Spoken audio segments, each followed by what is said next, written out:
प्रेम से बोलिए श्री महालक्ष्मी माता की जय।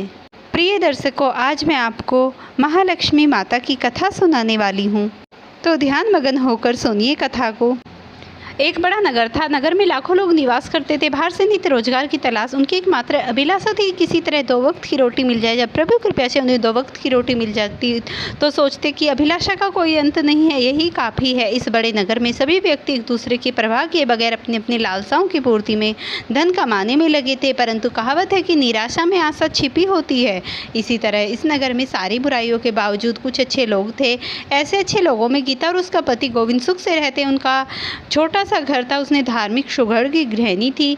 गोविंद एक मिल में नौकरी करता और उन्होंने अपने घर को इतना साफ सुथरा और इतना अच्छा बना रखा था कि मोहल्ले के जो और लोग थे वो भी उनकी तारीफ किया करते थे। गीता हर समय माँ की पूजा आरती में लगी रहती। वह जो औरतें चुगली इत्यादि करती उनसे भी बहुत परेशान होती थी। औरतों ने भजन मंडली बना रखी थी जिसकी कर्ता धर्ता राधा थी, लेकिन उसे ये बिल्कुल भी पसंद नहीं था कि औरतें उसके साथ कुछ बुराई कुछ भी करें। दैवयोग कृपया से एक बार ऐसा हुआ, उसका पति बुरी संगत में पड़ गया और वो जुआ शराब पीने लगा और उसने जितना भी घर का सामान था सब उसने जुए में लुटा दिया। उसके घर में कुछ भी नहीं रहा, वो बिल्कुल भिक्षुक हो गए।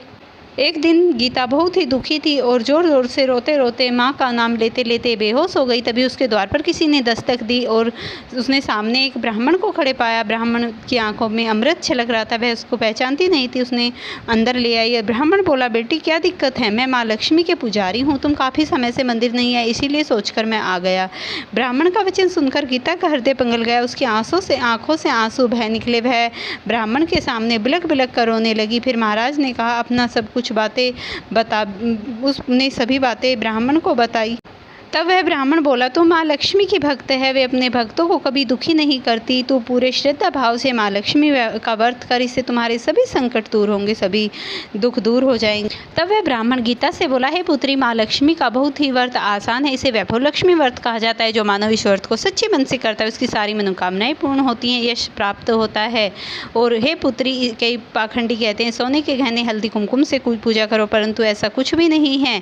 माँ लक्ष्मी का व्रत शुक्रवार को किया जाता है। प्रातःकाल जल्दी उठकर स्नान करें। हर समय मुंह से जय माँ लक्ष्मी का उच्चारण करते रहे।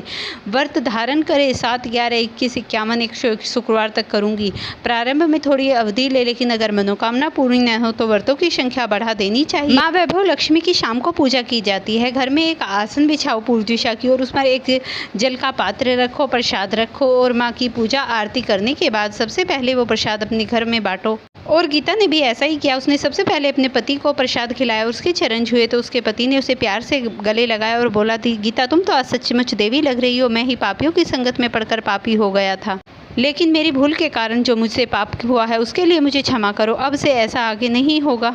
और फिर बाद में जितना भी हो सके 7, 11, 21 कन्याओं को जिमा कर उन्हें एक एक माता की पुस्तक उपहार में दो। वीडियो पसंद आई हो तो मुझे कमेंट में जय माता दी लिखना ना भूलें।